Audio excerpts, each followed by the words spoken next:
Por exemplo, por que Jesus não falou de arrebatamento? Né? O senhor perguntou por que Jesus não falou de arrebatamento como um sinal ali para os discípulos. Por causa do contexto. Os judeus estão perguntando para Jesus quando que ele vai restaurar o reino, quando é que aquelas coisas vão acontecer. Então Jesus está preso, em tese, ao contexto judaico. O contexto judaico. Por isso que ele não tem que falar da igreja. Até porque a igreja não existia ali. Ele disse, edificarei a minha igreja. Teologicamente, embora não seja unanimidade, mas há majoritariamente o entendimento que a igreja nasce no dia de Pentecostes. Então a igreja não está ali. Outra coisa, o arrebatamento da igreja, Vilela, é um mistério revelado a Paulo. 1 Coríntios, capítulo 15 e verso de número 51, Paulo vai dizer que esse assunto do arrebatamento, da primeira ressurreição, que envolve a primeira ressurreição e a glorificação dos vivos, é um mistério. Então, por isso que Jesus não contou para os discípulos no capítulo 24. Ou seja, tem um monte de coisa que Jesus não contou no capítulo 24. Segunda questão, agora respondendo ao pastor César, ele deduz que todas aquelas pessoas que lavaram as suas vestes no sangue do Cordeiro são igreja. Essa é uma dedução teológica. Não há um texto bíblico que diga exatamente isso. Posso fazer uma pergunta em cima dessa questão? Pode. Aí o pastor já complementa. Então o pastor está dizendo o seguinte: o arrebatamento da igreja, após o arrebatamento da igreja, obviamente que o número de salvos vai ser 0, né? Porque, afinal de contas... Ficaram. Sim. Vai ser 0 o número de salvos, né? É que você tem que definir melhor essa palavra salvo aí, né? É o arrebatamento. É que eu não nego que haja salvos da grande tribulação, né? Então, mas é uma contagem que vai começar do 0, né? A partir... Okay. Como assim? Assim, todos os salvos foram arrebatados. Certo. Aí começa a grande tribulação. Aí alguém, de repente, desviado, porque as pessoas deduzem isso, de repente um desviado vai voltar, ou vai alguém falar, que sofreu e aí viu que realmente tinha parada e aí vai se os próprios judeus, né? Mas, de qualquer forma, alguém vai começar com esse alguém. Certo. E ele vai ter um período de, no máximo, 7 anos. Ao meu ver, 3 anos e meio, mas no máximo aí de 7 anos, para começar uma obra de evangelismo, convencer o outro. Em um período de menos de 7 anos, o resultado de conversão vai ser esse: uma multidão de todas as nações, povos, tribos, raças e línguas serão salvas. Vai ser uma proeza que nem a igreja atual faz. A igreja hoje que tem... um número que ninguém podia contar. Não pode contar. E, segundo o pré-tribulacional fala, sem a participação do Espírito Santo. O Espírito Santo não vai atuar nesse período. Ainda assim vai ter... Não, aí é o pré que explica, eu não sei não. Você está colocando palavras na boca de um pré, né? Não, Não. Eles dizem que o Espírito Santo você não está vai. falando. Não, que o Espírito é assim Santo que vai você ser tirado. Não. Talvez o pastor não diga isso, mas a visão pré, na sua maioria, diz que o Espírito Santo vai ser tirado nesse período, né? Ou não vai atuar. Sim. Então veja, o Espírito Santo não vai atuar na convencer, né? Não vai convencer ninguém, não vai dar força diante da tribulação, não vai ter dons espirituais, não vai ter milagre, cura, não vai ter nada. Ainda assim, este número de salvos, esse povo que é como a Bíblia costuma usar o termo, né? Como a areia do mar, um número incontável vai se converter em uma coisa, num período tão curto, que eu creio que nem a igreja, com toda o investimento que Deus faz nela hoje por meio do Espírito Santo, consegue fazer. Então, como que isso é possível? Como é que essa multidão vai se converter durante a grande tribulação? Claro que eu, com muita humildade, Evaldo, e todos os telespectadores, claro que a gente não responde tudo, né? A gente tem dúvidas sobre várias questões. A gente tem algumas certezas, mas a gente não dá para responder tudo. O pós não responde tudo, o pré não responde tudo, o mesa não responde tudo. Verdade. Mas assim, a gente precisa entender que a obra da salvação é uma obra de Deus. Não haviam salvos no Antigo Testamento? Sem o derramamento do Espírito Santo, sem o Espírito Santo ter chegado da forma que chegou, com a sua plenitude em Atos capítulo 2? Nós estamos esquecendo que durante a grande tribulação haverá pregação do evangelho. Estamos esquecendo aqui, e os 3 aqui acreditam nisso, no papel evangelístico das 2 testemunhas. Os 144 mil missionários que serão levantados, 12 mil de cada tribo do povo de Israel para a evangelização do mundo? Nós estamos esquecendo da tecnologia, nós estamos aqui agora num podcast e falando com milhões de pessoas em um segundo. E aí, mais uma vez, pastor Valdo, a gente precisa voltar para o contexto da grande tribulação. Percebe que o grande problema é não entender os propósitos da grande tribulação?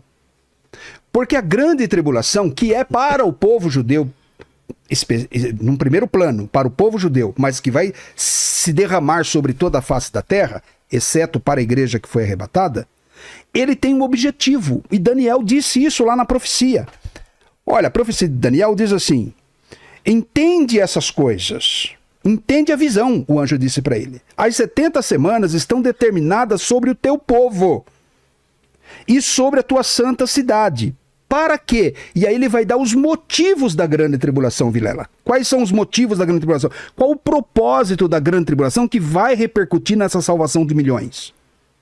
Para fazer cessar a transgressão, para dar fim aos pecados, para expiar a iniquidade, para trazer a justiça eterna.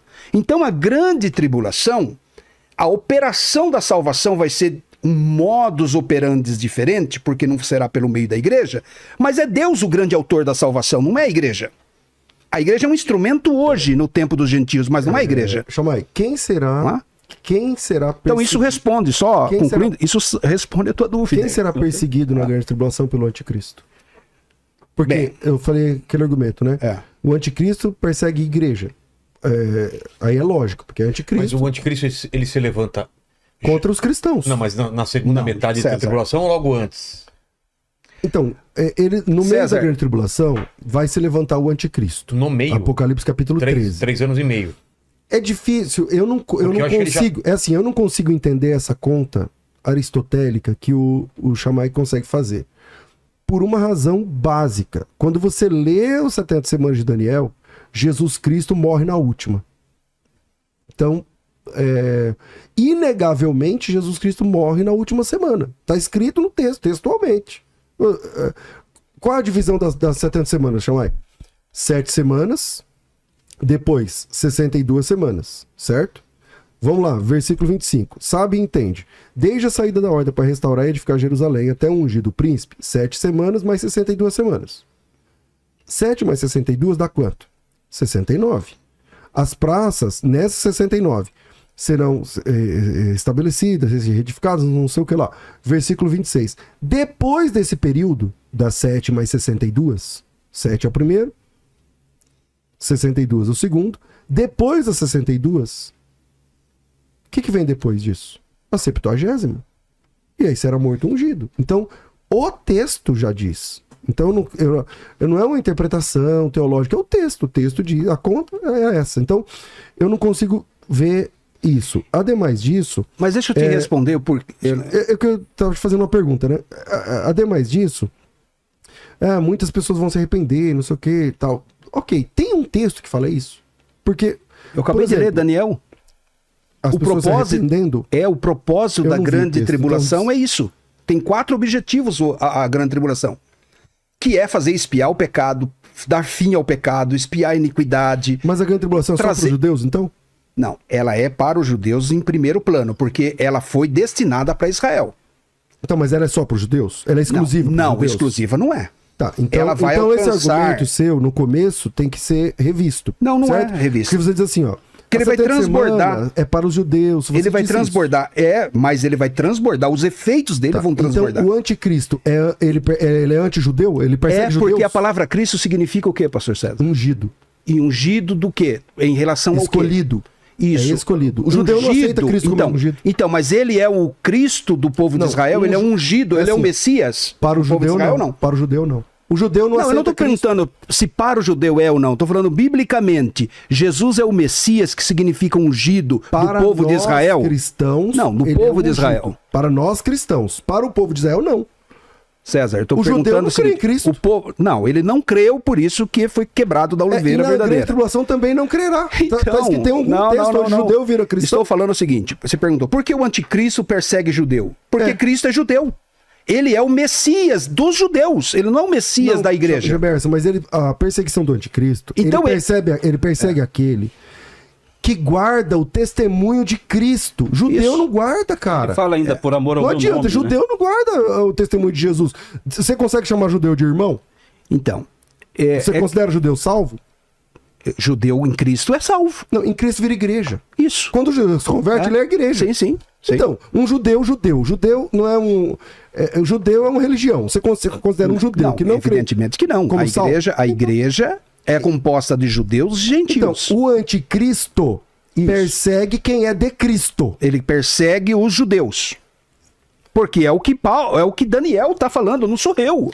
Não, A mas aí, profecia de Daniel está desculpe. dizendo que o assolador virá contra o povo dos judeus. Sim, o mas povo de Israel. aí é por isso que eu sou mesmo tribulacional. A esse momento aí é quando a grande tribulação chega em Israel. Ela chega no auge. A grande tribulação é pelo mundo inteiro. E no meio da semana é que ela vai alcançar o seu auge em Israel. Por isso que Mateus 24 realmente fala da grande tribulação quando ela chega em Israel. Mas aí, como Daniel diz, nesse tempo, ele já é julgado. Quando ele invade Israel e começa uma destruição dentro de Israel, então ele já acabou o período dele. O período dele está escrito em Apocalipse 13, versículo 5, como Daniel capítulo 7, eles têm 3 anos e meio para agir. E na metade da semana, ele vai invadir Israel. Então, de fato, é Israel. É a grande tribulação de Israel. Mas é porque a tribulação chegou lá. E quando ela chega lá, para você ver que a grande tribulação não pode ser 7 anos, nem 3 anos e meio também. Não que eu esteja me contradizendo, vou explicar já. Veja bem. A natureza da grande tribulação Você tem um mesotribulacionismo customizado, diferentão do que tradicionalmente Do meso normal. se fala, viu? Por quê? Qual a diferença? Me explica.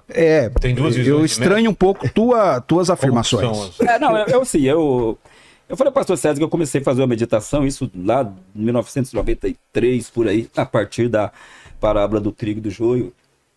Então, eu não aprendi nada em escola, não defendo escola, nada, não é que eu seja contra, mas assim, eu entendo aqui pela palavra de Deus, fazendo... Eu até brinco com o Cruvinel, falo, Cruvinel, eu sou mero tribulacional graças a você. Ele falou, eu não tenho nada a ver com isso. Eu falei, você que fala sempre que me ensinou hermenêutica, né? Quem me ensinou hermenêutica, na verdade, foi o pastor Roberto Fontes, meu pastor, que eu estudei muito com ele. Então, é diretamente na palavra de Deus que eu cheguei a essas conclusões. Então, veja bem, a natureza da grande tribulação. Deus fala, eu ajuntarei todas as nações da terra para a peleja contra Israel. Não sei se todas é literal ou não, mas todas é muitos. Imagina muitos exércitos invadindo Israel para destruí-la. Então, a natureza da grande tribulação, o que é? É guerra. A grande tribulação é as nações invadindo Israel para destruí-la. Eu pergunto, Israel conseguiria segurar essa guerra por 7 anos? Ainda que fosse 3 anos e meio, conseguiria? Não. Não tem como. A grande tribulação ela é mundial contra os santos. Na metade da semana, o anticristo invade Israel. Então tem ali uma grande tribulação específica para Israel, mas que não dura muito tempo. Ela não dura nem 7 anos, nem 3 anos e meio. Ali já acabou o tempo do anticristo. Jesus Cristo ele volta neste período aí, né? E algo mais que eu queria falar a respeito disso? Então você tá mais pro pós, varão. É o que o Gilmar está falando. Sim, eu sou pós, mas assim, é o que eu tô falando. Eu sou pós-tribulacional pré-ira e faço a divisão de 3 anos e meio de cada evento. Por isso que eu falei no começo que o título mesotribulacional não é tão perfeito. Então, sobre É no meio da semana. Cristo volta no meio da semana. Sobre essa questão aí dos salvos ser ou não ser igreja, é um problema sério, né? Porque o Gemerson diz assim, não, o anticristo persegue judeus. Tá, em Apocalipse capítulo 20, está escrito assim, Shammai, e nestes assentaram-se aqueles dos quais foram dada a autoridade de julgar. Vi ainda as almas dos decapitados por causa do testemunho de Jesus. Eles foram decapitados na grande tribulação por causa do testemunho de Jesus. Judeu faz isso? Não. E se ele der o testemunho de Jesus, ele vira igreja. Porque ele se converte. Um judeu convertido é igreja. Então, via as almas dos decapitados por causa do testemunho de Jesus, bem como por causa da palavra de Deus, por causa do testemunho de Jesus, da palavra de Deus. Tantos quantos não adoraram a besta, nem tampouco a imagem, e não receberam a marca do anticristo na fronte e na mão. Viveram, reinaram com Cristo durante 1000 anos. Tem como dizer que esse pessoal aqui não é igreja? Mas uma pergunta acima disso é: e se recebessem a marca, teriam sido mortos? Então, é que você está achando que a salvação ela é exclusivamente para a igreja. Por exemplo, a igreja não está no Antigo Testamento e é salvos. E toda salvação é pelo mérito de Cristo. Não, eu não é pela disse isso, obra de mas Cristo. A pergunta é, esses aqui são igreja ou não? Não são. E mesmo tendo o testemunho de Jesus. Sim, porque é o evangelho que será pregado durante a grande tribulação. Não são os ritos judaicos. E quem se converte não é igreja, então. Não é igreja. Porque É o quê? É o quê? é povo de Deus, é salvo. Mas não necessariamente igreja. Não faz parte da noiva. Não faz parte da noiva. A noiva foi arrebatada. Então, aí não faz parte da noiva, então não tem bodas do cordeiro. Para essas pessoas, não. Então, eles fazem o que lá no céu? Não, que céu você está falando? Porque eu estou falando, quando Não, eu disse... lá na eternidade, elas Não, fazem o quê? novo céu é nova tem uma terra. divisão entre não, dois não, tipos de não. salvo, você Deus tá tem um defendendo? povo só. Deus tem um povo só. É um povo só, mas não tem bodas do cordeiro para todo mundo, é isso? Então, é que já aconteceu, né, César? A bodas do cordeiro já aconteceu. Mas